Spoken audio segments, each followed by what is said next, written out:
दोस्तों हम सब जानते हैं कि गैलेक्सीज बहुत बड़ी होती है, लेकिन दोस्तों क्या आप जानते हैं कि ये किस हद तक बड़ी हो सकती है? या ब्लैक होल्स बहुत ही खतरनाक और बहुत ही विशाल होते हैं, लेकिन आखिर उसकी विशालता किस हद तक हो सकती है? या गैलेक्सी और ब्लैक होल दोनों को खा जाए ऐसी भी एक चीज है इस ब्रह्मांड में जो कितनी बड़ी है? तो दोस्तों चले आज जानते हैं वो सब बातें जो शायद आपने ना तो कहीं पढ़ी होगी और ना ही सुनी होगी। चले आज जानते हैं दिमाग चकरा देने वाली ब्रह्मांड की सबसे बड़ी चीजों के बारे में। मैं हूँ हितेश गिरी गोसाई, आप है द नॉलेज के साथ। और दोस्तों आज आप कुछ ऐसी बातें जानेंगे जो आपके नॉलेज को 100% एनरिच करेगी।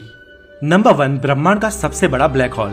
जब सर एल्बर्ट आइंस्टाइन अपनी रिलेटिविटी थियरीज पर स्टडी कर रहे थे, तब उनके इक्वेशंस में से एक बात निकलकर सामने आई कि हमारे इस यूनिवर्स में एक ऐसी चीज जरूर होनी चाहिए जिसकी ग्रेविटी इनफाइनाइट हो, जो प्रकाश को भी बांध के रखे और जिसके भीतर समय का भी कोई अस्तित्व ना हो। पहली बार इसके बारे में सोचकर तो आइंस्टाइन को भी शॉक लगा, लेकिन धीरे धीरे बातें क्लियर होने लगी और थियरीज में से ये जो ऑब्जेक्ट निकल कर आया उसे हम ब्लैक होल कहते हैं। इसके ऊपर सालों से वैज्ञानिक अध्ययन कर रहे थे और कुछ समय पहले हमने इसे ब्रह्मांड में से खोज निकाला और उसकी रियल इमेज आज हमारे पास है। लेकिन दोस्तों क्या आप जानते हैं कि ये ब्लैक होल्स किस हद तक बड़े हो सकते हैं और इस ब्रह्मांड का सबसे बड़ा ब्लैक होल कौन सा है? तो चले आज इसे जानते हैं। दोस्तों जब सूरज से 10 गुना या उससे ज्यादा मास वाला कोई तारा अपने श्वार्ज़चाइल्ड रेडियस के आकार से भी छोटा हो जाए, तब वो ब्लैक होल बन सकता है। ये श्वार्ज़चाइल्ड रेडियस किसी भी वस्तु की एक कॉम्प्रेस सीमा है, यानी कि किसी भी ठोस वस्तु के पार्टिकल्स आपस में जुड़े हुए नहीं होते, लेकिन उनके बीच में 90% स्पेस होता है। और इस स्पेस को हटाकर किसी भी चीज के सारे पार्टिकल्स को एक साथ जोड़ दिया जाए, उसे कंप्रेस कर दिया जाए, तो वो हो जाता है उसका श्वार्ज़चाइल्ड रेडियस। जैसे कि हमारी पृथ्वी का श्वार्ज़चाइल्ड रेडियस 1 इंच है, यानी कि हमारी पृथ्वी, उसके ऊपर के सभी जीव और उसमें मौजूद सारी चीजों को साइंस के अनुसार 1 इंच तक छोटा किया जा सकता है, 1 इंच तक कंप्रेस किया जा सकता है। अगर हम हमारे सूरज की बात करें तो 1.3 मिलियन किलोमीटर डायमीटर वाले हमारे सूरज को अगर कंप्रेस किया जाए तो उसका श्वार्ज़चाइल्ड रेडियस बन जाएगा सिर्फ 3 किलोमीटर।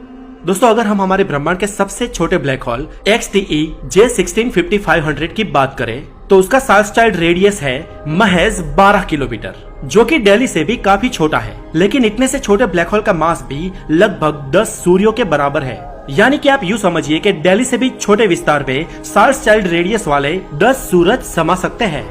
चले दोस्तों अब बात करते हैं हमारी मिल्की वे के सेंटर में मौजूद ब्लैक होल सैजिटेरियस A की। दोस्तों इस ब्लैक होल का रेडियस 2 करोड़ किलोमीटर है और इसका मास 43 लाख सूरज के बराबर है। दोस्तों सैजिटेरियस A भी उस ब्लैक होल के सामने बहुत बौना है, जिसकी हमने पिछले साल पहली तस्वीर ली थी।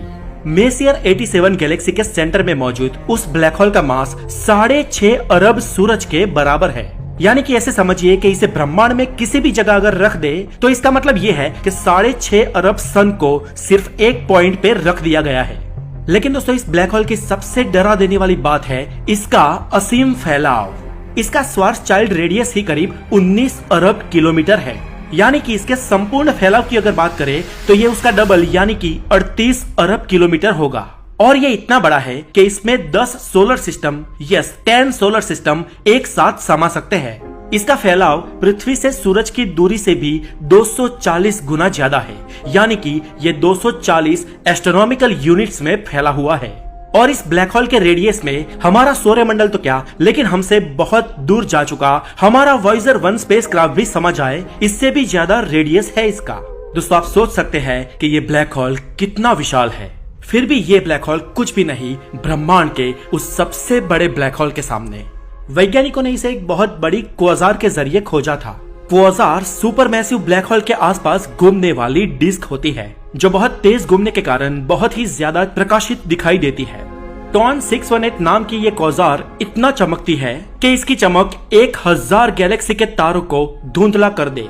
और इस क्वाज़ार के बीच में मौजूद है एक सुपरमैसिव ब्लैक होल। दरअसल ये सुपर मैसिव क्लास के ब्लैक होल से भी हजारों गुना बड़ा है, इसलिए इसे अल्ट्रा मैसिव ब्लैक होल कहेंगे। इस ब्लैक होल का श्वार्ज़चाइल्ड रेडियस इतना बड़ा है कि इसमें पूरे के पूरे 120 सोलर सिस्टम समा सकते हैं। इसका रेडियस 1300 एस्ट्रोनॉमिकल यूनिट्स जितना बड़ा है। सोचिए दोस्तों, इसका अगर श्वार्ज़चाइल्ड रेडियस ही इतना बड़ा है तो जब वो अपनी नॉर्मल अवस्था में होगा, जब वो एक तारा होगा, तब वो कितना बड़ा होगा, ये सोचकर ही आपका दिमाग घूम जाएगा। वैसे लाइट को ब्लैक होल कहीं जाने नहीं देता, लेकिन अगर ये ब्लैक होल अगर लाइट को उसके एक सिरे से दूसरे सिरे तक जाने दे तो लाइट को इस ब्लैक होल के एक जगह से दूसरी जगह तक पहुंचने में भी 7 दिन का समय लगेगा। इतनी जगह में फैला है ये ब्लैक होल। और दोस्तों इस ब्लैक होल की सबसे खतरनाक चीज है उसका मास, जो 66 अरब सूरज के बराबर है। इतना बड़ा है ये ब्लैक होल कि इसके सामने दैत्याकार शब्द भी छोटा लगता है। नंबर 2, ब्रह्मांड की सबसे बड़ी गैलेक्सी। दोस्तों हमने आगे डिस्टेंस के लिए किलोमीटर्स और एस्ट्रोनॉमिकल यूनिट्स जैसे शब्दों का प्रयोग किया था, लेकिन अभी ये सारे शब्द बहुत बौने साबित हो जाएंगे, इसलिए हम अब आगे की चर्चा में उपयोग करेंगे प्रकाश वर्ष यानी लाइट ईयर्स जैसे एकम का। 19 जून 1790 ये तारीख गवाह बनी उस दिन की जब हमने ब्रह्मांड की सबसे बड़ी गैलेक्सी को खोज निकाला। नाम है IC1101। दोस्तों आज इस ब्रह्मांड की सबसे बड़ी गैलेक्सी के बारे में मैं आपको वो चीजें बताऊंगा जो शायद आपने पहले कभी नहीं सुनी होगी। जब इस गैलेक्सी की खोज हुई थी तब इसे एक नेब्यूला माना गया था, लेकिन बाद में सन 1932 में एडविन हबल द्वारा यह बताया गया कि ये वास्तव में एक नेब्यूला नहीं, लेकिन असल में एक विशालकाय इंडिपेंडेंट गैलेक्सी है। ये गैलेक्सी एबेल 2029 नाम के विशाल गैलेक्टिक क्लस्टर में मौजूद है। ये क्लस्टर हमसे 1027 मिलियन लाइट ईयर दूर वर्गो कॉन्स्टेलेशन यानी कि वर्गो नक्षत्र में स्थित है। दोस्तों ये गैलेक्टिक क्लस्टर दरअसल वो स्ट्रक्चर होते हैं जिसमें सैकड़ों या हजारों गैलेक्सी एक दूसरे की ग्रेविटी के कारण एक दूसरे से बंधी होती है, और ऐसे हजारों गैलेक्सी एक गैलेक्सीज क्लस्टर का हिस्सा होती है। IC1101 की बात करें तो ये ब्रह्मांड की अब तक हमने खोजी सबसे विशालकाय, सबसे कद्दावर और सबसे बड़ी गैलेक्सी है। एस्ट्रोनॉमर्स गैलेक्सीज की साइज का अनुमान उसकी एमिट की गई लाइट के आधार पर करते हैं। जो गैलेक्सीज ब्लू लाइट को इमिट करती है वो अपने कुछ तारों के प्रकाश को छोड़कर अपना आधा ही प्रकाश इमिट कर रही होती है। ऐसी गैलेक्सीज का आकार 50,000 से लेकर 2 लाख लाइट ईयर तक होता है। अगर किसी गैलेक्सी का प्रकाश उसके सेंटर से लेकर उसकी बॉर्डर तक बहुत ही ज्यादा फैला हुआ हो और वो गोल्डन येलो लाइट एमिट करती हो तो ऐसी गैलेक्सीज में हमारे सूरज से भी पुराने स्टार होते हैं, और इन तरह की गैलेक्सीज का विस्तार 20 करोड़ प्रकाश वर्ष या उससे ज्यादा भी हो सकता है, और IC1101 इनसे भी ज्यादा चमकीली है। वैज्ञानिकों का मानना है कि इस गैलेक्सी का डायमीटर 6 मिलियन लाइट ईयर यानी कि 60 लाख लाइट ईयर तक फैला हुआ है, और साइंटिस्ट ये भी मानते हैं कि इस गैलेक्सी के सेंटर में एक अल्ट्रा मैसिव ब्लैक होल मौजूद हो सकता है। कुछ वैज्ञानिकों का ये भी मानना है कि ये एक डेड गैलेक्सी है। Dead Galaxy in the sense इस गैलेक्सी में अब इतना रॉ मटेरियल नहीं है कि वो नए तारों का जन्म दे सके, यानी कि यहाँ पर नए तारों का निर्माण ना के बराबर होता है, और इस गैलेक्सी में सबसे ज्यादातर ब्रह्मांड के बहुत ही पुराने तारे मौजूद है। लेकिन इस डेड गैलेक्सी में भी एलियन लाइफ मौजूद हो सकती है, यानी कि जीवन के आधार पे ये डेड गैलेक्सी नहीं है, लेकिन तारों के निर्माण के आधार पे ये एक डेड गैलेक्सी है। दोस्तों आप इस गैलेक्सी के आकार का अंदाजा लगाना चाहते हो तो चले देखते हैं। हमारी गैलेक्सी मिल्की वे पूरे 1,05,700 प्रकाश वर्ष के विस्तार में फैली हुई है। वही एंड्रोमेडा इससे लगभग डबल बड़ी है, यानी कि वो 2,20,000 प्रकाश वर्ष के विस्तार में फैली हुई है, और IC1101 पूरे के पूरे 60 लाख प्रकाश वर्ष के विस्तार में फैली हुई है। अगर ये गैलेक्सी आज वहाँ होती जहाँ हमारी मिल्की वे गैलेक्सी है तो ये हमारी गैलेक्सी को तो निगल ही जाती, लेकिन उसके साथ ट्रायंगुलम गैलेक्सी जो हमसे 3 मिलियन लाइट ईयर्स की दूरी पर है, और उसके साथ पूरी एंड्रोमेडा गैलेक्सी जो हमसे 2.5 मिलियन प्रकाश वर्ष की दूरी पर है, इन सबको ये गैलेक्सी निगल जाती। इस सीमा तक विशाल है ये गैलेक्सी। पर दोस्तों बात यहाँ पर खत्म नहीं होती है। यूनिवर्स के सबसे बड़े ब्लैक होल और सबसे बड़ी गैलेक्सी को भी चींटी से भी ज्यादा बोना साबित करने वाली एक चीज है इस ब्रह्मांड में, जो वास्तव में इस ब्रह्मांड का सबसे बड़ा ऑब्जेक्ट है।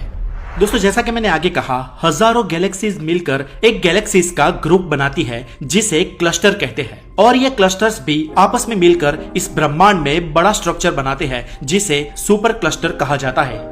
जिस क्लस्टर में हमारी गैलेक्सी मिल्की वे है उसे वर्गो क्लस्टर कहते हैं, और हमारा ये वर्गो क्लस्टर भी लिनाकिया सुपर क्लस्टर का एक हिस्सा है। 2014 की स्टडी के अनुसार इस लिनाकिया सुपर क्लस्टर में करीब 1 लाख से भी ज्यादा गैलेक्सीज हैं, और ये सुपर क्लस्टर पूरे 500 मिलियन लाइट ईयर यानी कि 50 करोड़ प्रकाश वर्ष के विस्तार में फैला हुआ है। लेकिन ब्रह्मांड का अब तक का खोजा गया जो सबसे बड़ा सुपर क्लस्टर है उसे कहते हैं कैलियम सुपर क्लस्टर, और ये 910 मिलियन लाइट ईयर यानी कि करीब 91 करोड़ प्रकाश वर्ष में फैला हुआ है, और ये हमारे लोकल सुपर क्लस्टर लिनाकिया का लगभग दोगुना है। लेकिन फिर भी इसकी साइज ब्रह्मांड में एक रेत के रज से भी छोटी है। लेकिन दोस्तों इस ब्रह्मांड का अब तक का सबसे बड़ा क्लस्टर 10 बिलियन लाइट ईयर की दूरी में यानी कि 10 अरब प्रकाश वर्ष के विस्तार में फैला हुआ है। इसका मतलब ये है दोस्तों कि आप इसके एक सिरे से दूसरे सिरे तक लाइट की स्पीड से ट्रैवल करें, फिर भी आपको दूसरे हिस्से तक पहुंचने के लिए 10 अरब साल लगेंगे। जी हाँ, ब्रह्मांड के सबसे बड़े स्ट्रक्चर का नाम है हरक्यूलेस कोरोना बोरलेस ग्रेट वॉल और इस एक सिंगल क्लस्टर के अंदर 10 अरब से भी ज्यादा छोटी बड़ी गैलेक्सीज समा सकती है। और दोस्तों ऐसे अरबों खरबों सुपर क्लस्टर्स को मिलकर हमारा ये दृश्य ब्रह्मांड बना है जो 93 बिलियन लाइट ईयर यानी कि 93 अरब प्रकाश वर्ष के एरिया में फैला हुआ है और हमारा ये ब्रह्मांड लगातार फैलता ही जा रहा है। तो दोस्तों आज के लिए इतना ही और ये वीडियो आपको कैसा लगा मुझे कमेंट करके जरूर बताएं और नए अपडेट्स के लिए मुझे इंस्टाग्राम पे जरूर फॉलो करें और अगर आप नए हैं तो द नॉलेज को जरूर सब्सक्राइब करें। अपना बहुत सारा ध्यान रखें। Have a wonderful day. Take care.